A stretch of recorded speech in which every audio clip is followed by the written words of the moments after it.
Life is happening simultaneously all over the world.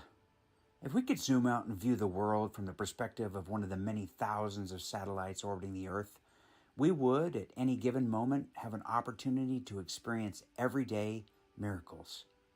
Most of these events go completely unnoticed because our media is focused on the news.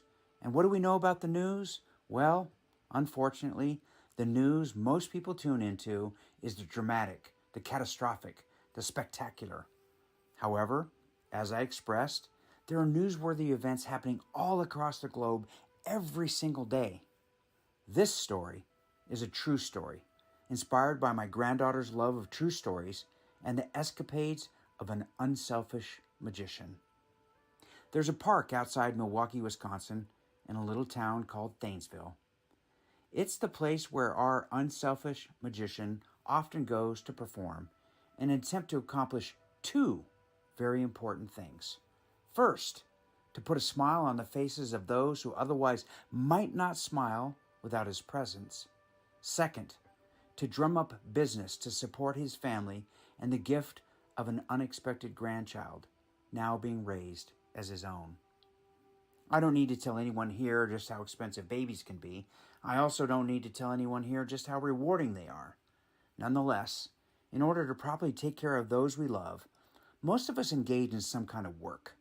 Some of us go to regular 9-to-5 jobs. Some of us have cushy corporate positions with salaries and benefits. Some have the hardest job of all, being a full-time mom. And some eke out a living trying to earn an existence with their art, their music, or whatever their gift might be. In my opinion, these are the true heroes, mine at least, both the moms and the performers. Some, however, have embraced their gift as a way of life, not just a job or way of making a living, but as the fabric of their very soul, as their calling. There is no separation between work and life. There is simply being who they are, always ready to embrace their gift as the moment arises.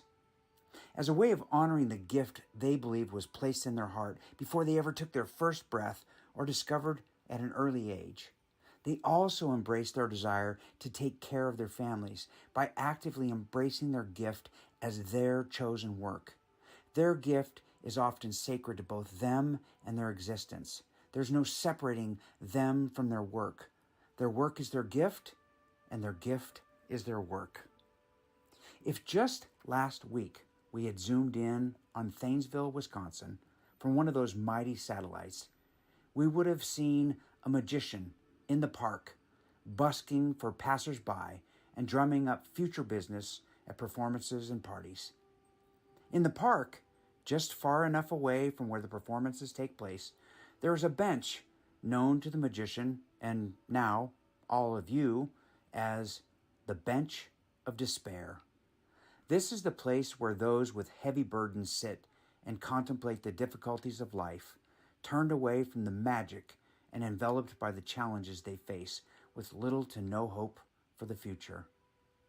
The importance of this bench comes to life only because of the efforts of a simple magician, a man committed to his craft, a man always focused on getting just a little bit better than he was the day before, and practicing his craft in the presence of those that might for a moment stand in awe of magic.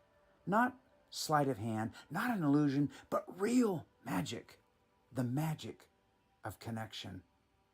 The magic of which I speak is the magic that comes from the smile generated by the quippy humor of a magician focused on one thing and one thing only, bringing a smile to the face of anyone who chooses to sit on the bench of despair.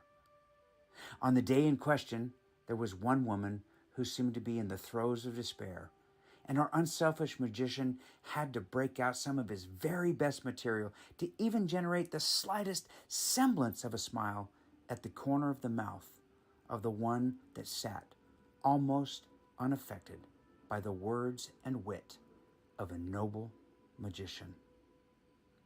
Always ready to embrace the task at hand, our magician set about performing magic, real magic, for those sitting on the bench of despair. Away from his busking table and all of his props, he was left to use the one and only thing that resides deep inside his soul, his commitment to make others smile. After giving it his all, after giving it his very best and needing to return to the crowd that had gathered around the area where they know this magician performs, he left the woman sitting on the bench of despair with a flower in the hopes that it might raise her spirits. This flower was not your typical flower, but a balloon magically twisted into the shape of a flower, a tulip, a fragrant tulip, brought to life by the deep inhale of a magician just before handing it to the woman who insisted she didn't deserve a flower. Her small parting smile was validation that his persistence had paid off. In the back of the magician's mind, he believed he had made a difference in the life of someone who desperately needed something to shake them free from the grasp of the melancholy misery washing over them.